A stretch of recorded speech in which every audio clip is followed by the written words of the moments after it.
Hello and assalamu alaikum, boys and girls. So this is the first lecture of advanced audit and assurance, right? Money laundering. Money laundering it is a topic which is not regularly tested by the examiner, though it is often tested by the examiner, right? You cannot ignore it. Now, what is money laundering? Money laundering, it is the process by which criminals attempt conceal, or you can say hide, the true origin and ownership of the proceeds of their criminal activity, allowing them to maintain control over the proceeds and ultimately providing a legitimate cover for their sources of income. The term is widely defined to include the possessing in any way, dealing with, or concealing the proceeds of any crime, the criminal property. It includes an attempt or conspiracy or incitement to commit such as an offense, aiding, abetting, counseling, or procuring the commission of such an offense or act which would constitute an any of those offenses. Criminal property includes money, securities, tangibles, intangibles property arises, for example, from tax evasion, bribery, and corruption. Benefits obtained or income received through the operations of a criminal cartel, benefits in the form of safe costs arising from a criminal failure to comply with a regulatory requirement. Now, what is Financial Action Task Force? Financial Task Force on Money Laundering, also known as by the French word, uh, I don't know the exact pronunciation, but I try it. Group Action Financier Sorley Planson de Capitox. It is an intergovernmental body which sets standards and develops and promotes policies to combat money laundering and terrorist financing. Okay, so Financial Action Task Force actually recommends sets out a comprehensive, consistent framework of the measures that countries should implement to combat money laundering and terrorist financing. uh, okay, countries have diverse legal, administrative, operational frameworks, different financial systems, so cannot all take identical measures to counter these threats. Okay, well, FATF recommends gives a recommendation sets an anti-money laundering AML standard, which countries should implement through measures adopted to their particular circumstances. AML regulators that regulate national AML systems include Monetary Authority of the Singapore, Financial Intelligence Center, South Africa, the Swiss Financial Market Supervisory Authority, the European Banking Authority, UK's Financial Conduct Authority. So the recommendations include the scope of the criminal offense of money laundering, measures to be taken by the financial institutions and non-financial businesses, professions to prevent money laundering, terrorist financing, including customer due diligence and record keeping, report suspicious transactions to an external financial intelligence unit, FIU, transparency or beneficial ownership of legal persons arrangements, international cooperations, including mutual legal assistance and extradition. Though this FATF part is for your knowledge mainly. It's not yet tested by the examiner in the examinations. Maybe sometimes examiner can ask it for 3 to 4 marks, maybe. Right now, as far as anti-money laundering guidance is concerned, on anti-money laundering guidance part, it is tested by the examiner in past, and it was between twice, right? And the marks were offered between 5 to 8 marks, right? So anti-money laundering guidance for the accountancy sector has been prepared jointly by the consultative committee of the accountancy bodies. This is issued by the ACCA as technical fact sheet 145. Uh, the ethical guidance is needed because the scope of money laundering offense is very wide. Okay, It is why the failure to comply with detailed provision could have serious legal, regulatory, or professional disciplinary consequences. As there is no definition of suspicion, professional judgment must be exercised to meet reporting requirements. Disclosure requirements may conflict with the fundamental principles of confidentiality. Now, what are the principal offenses? There are three main categories of money laundering offenses. First is laundering, second is failure to report suspicion, and the third is tipping off. So, specific offenses may include failure to take prevent measures, right? Now, laundering, we already discussed what is it. Failure to report suspicion is also come under money laundering. What is tipping off? Well, tipping off means, for example, this guy is being suspected for money laundering. And someone here, this guy, came and informed him that, hey, you are the suspect of money laundering. Be careful, right? So,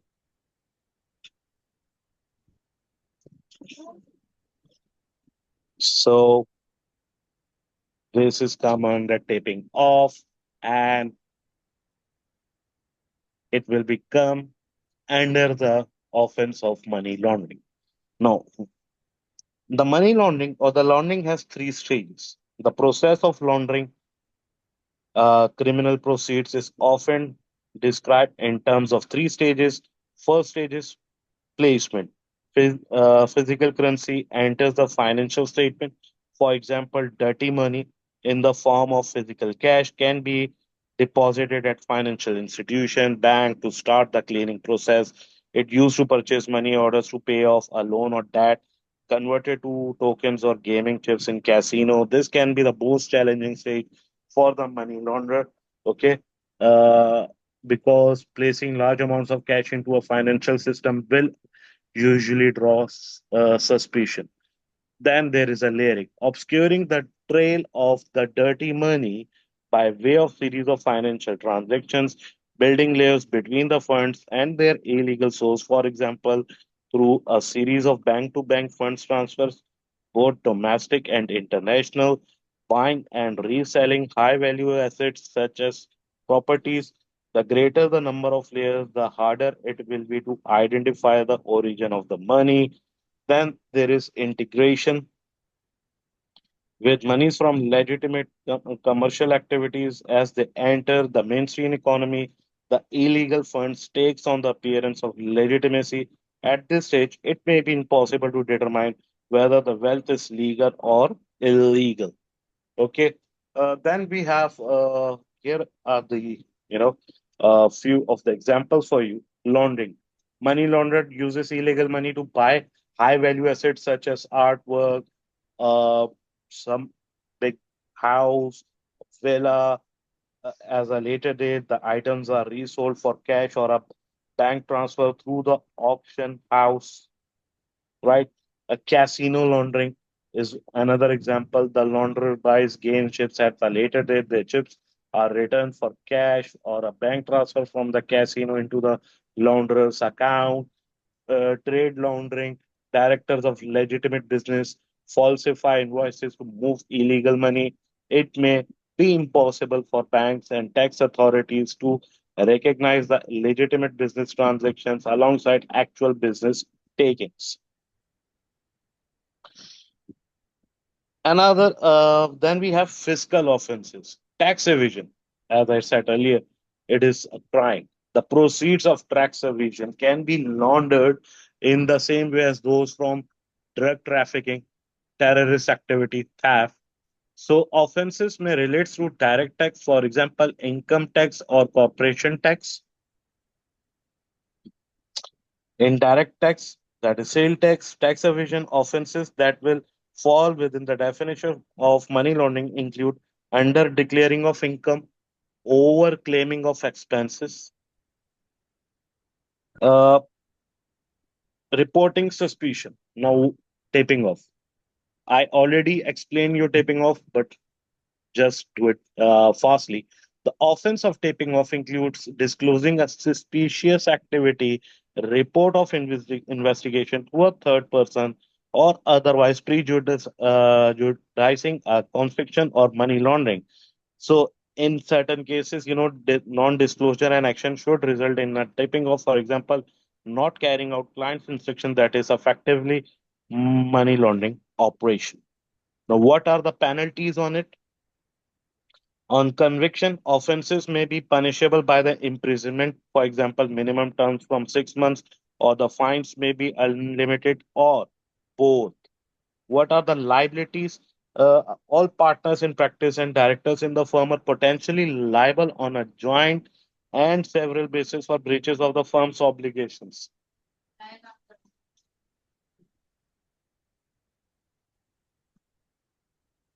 Right now, what are the additional risks? This includes loss of authority to conduct business, both for the business and the individual, adverse publicity, losses of reputation. A UK business, for example, may therefore wish to implement a business wide anti money laundering strategy to protect its global reputation as well as its UK regulated business. Journal defenses. Defenses to money laundering offenses include a report having been made to appropriate authorities or MLRO, intention to make a report there was a reasonable excuse for not having done so, that the action by the client of acquiring or using property was thought to be in good faith and adequate consideration, only relative extreme circumstances would be accepted, such as threats to safety. Professional duty of confidence. Statutory provisions give protection against criminal action for professional accountants in respect of their confidentiality requirements. Okay, so client confidentiality override provisions are available when there is a knowledge or suspicion or reasonable grounds for knowledge or suspicion that a person has committed a money laundering offense or a prohibited act will be or has been committed. Disclosure without reasonable grounds for knowledge or suspicion will increase the risk that the professional accountant be sued for breach of confidentiality. So, as far as the legal privilege is concerned, the right of the individual or entity to consult lawyers about their legal position and to have privacy of those consultation respected.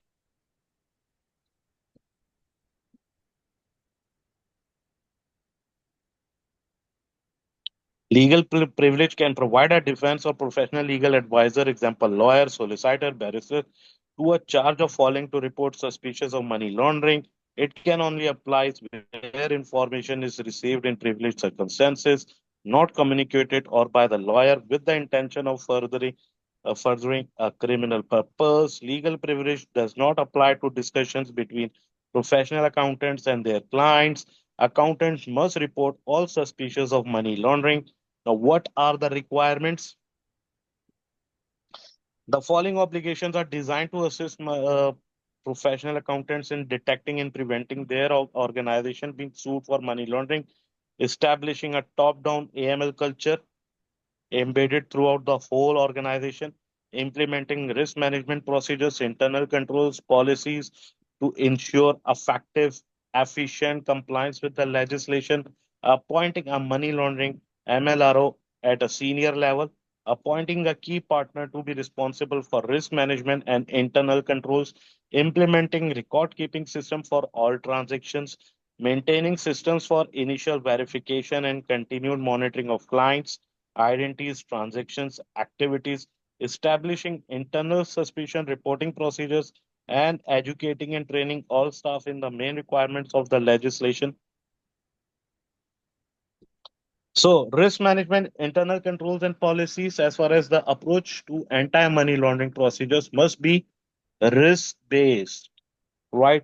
So, what you have to do, identify the money laundering and terrorist financing risks that are relevant to the professional accountant's business, designing and implementing controls to manage and mitigate this risk and record their operation. Example of such risks are being used by the clients to launder assets, offering products and services that could aid money laundering, types of clients and industry sectors, jurisdictions in which clients originate and operate, clients' funding and investment activities, client business activities, reputation, contacts, and public profile.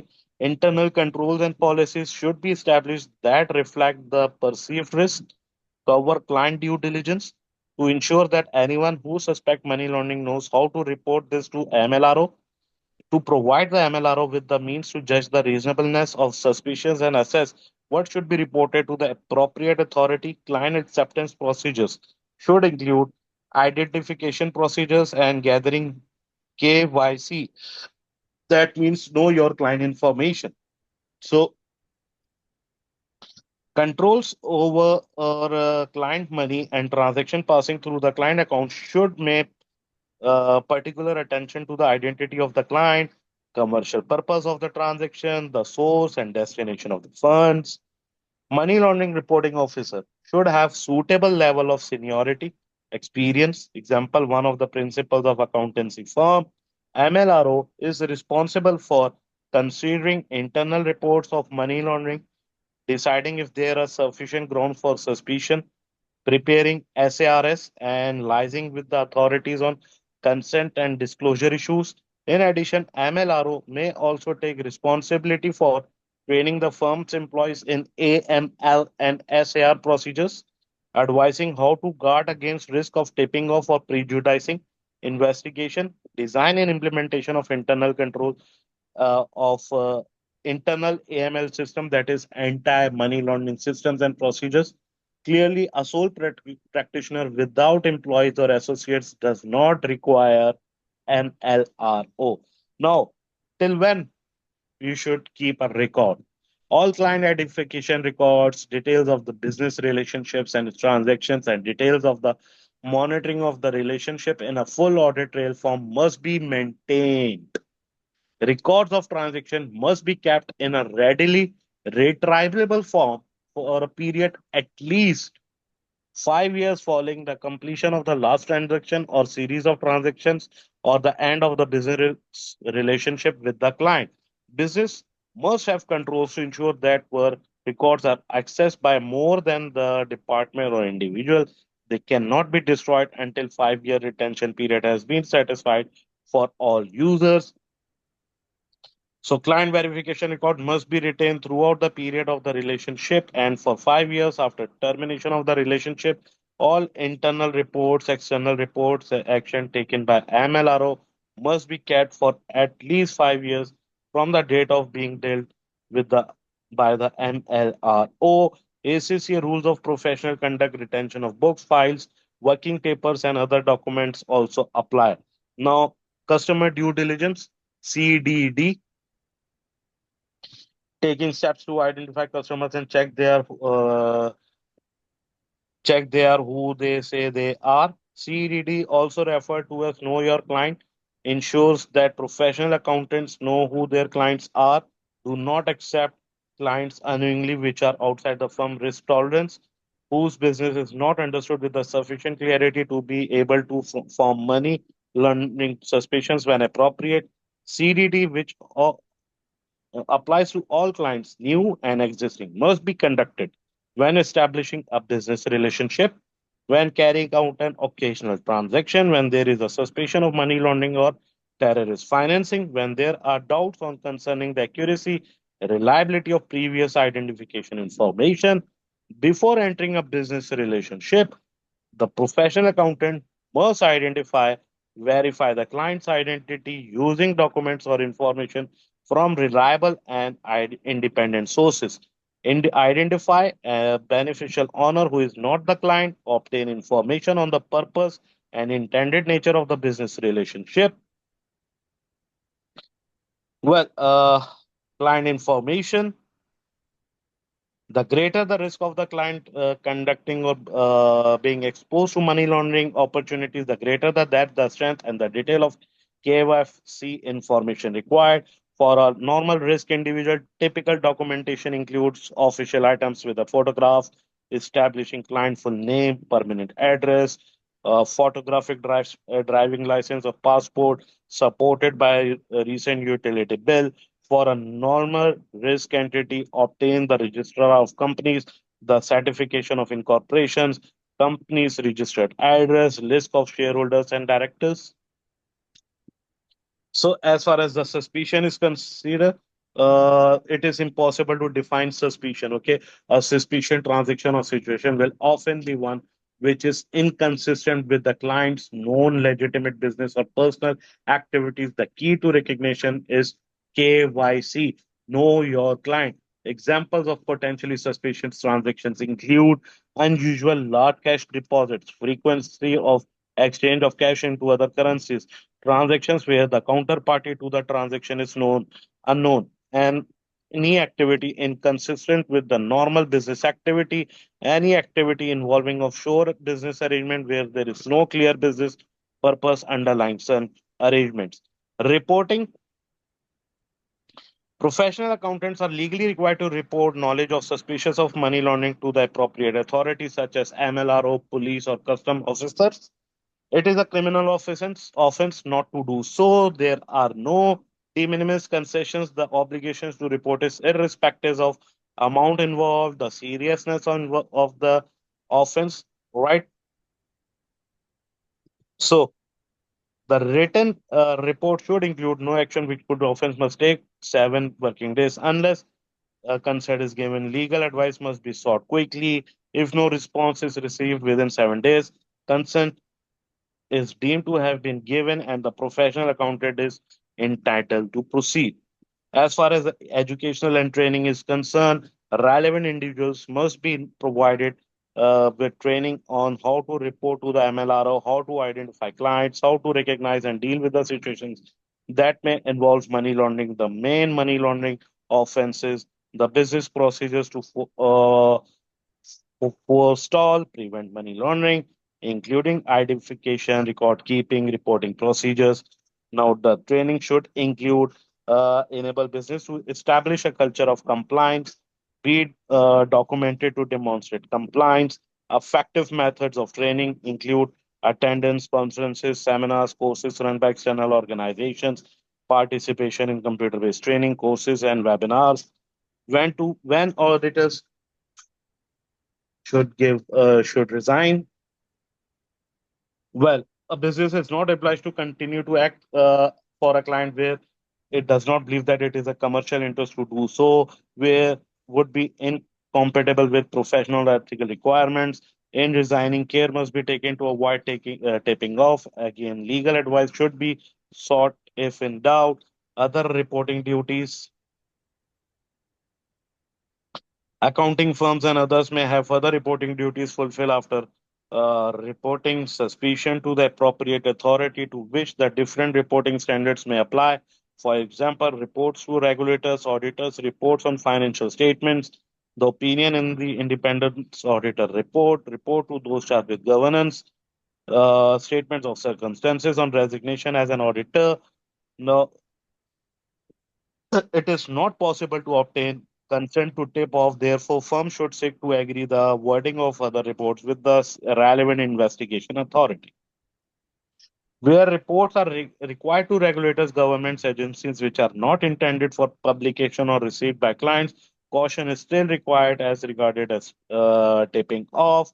If a suitable compromise cannot be reached that reconcile the duties of firm to make other reports with the need to avoid tipping off, firms should protect themselves by seeking legal advice, directions of code of law. Now, what is professional clearance letters? In suspicion has been or may be reported, business and individuals need to caution in responding to professional clearance letters. Business and individuals are advised not to respond to questions in professional clearance letters concerning either their satisfaction as to identify an entity or individual, whether any report or suspicion has been made or contemplated. The basic elements to consider when designing an AML program include dedicated resources, for example, MLRO, written policies and procedures, comprehensive coverage, especially CDT, KYC guidelines, timely escalation, resolution of matters, explicit management support, sufficient training and education, regular review, audit of the program to ensure that it is functioning as designed, written policies and procedures. Written procedures should identify the presence of the risk factors that may suggest money laundering activity. What are the risk factors here? Well, an account holder wishes to associate secrecy with the transaction, example, booking it the name of another person, route transaction into the through jurisdiction financial institution with inadequate customer identification practice, route transactions through several jurisdictions for financial institutions without any apparent purpose, frequent or excessive use of funds, wire transfers in or out of account, right transfers that do not provide information of the beneficial ownership, owner of an account, or the originator of the information when such information expected or required, large currency or bearer instrumental transactions, repeated deposits or withdrawals just below the monitoring and reporting threshold on or around the same day, high value deposits or withdrawals not commensurate with the type of account or what is documented about the legitimate wealth or business of the account holder. Now, timely escalation and resolution. Reports identifying suspicious activity should be produced in a timely manner, subject to appropriate level of review, and clearly identify the resolution of identified issues. Right now, how it can be tested in the examination? Well,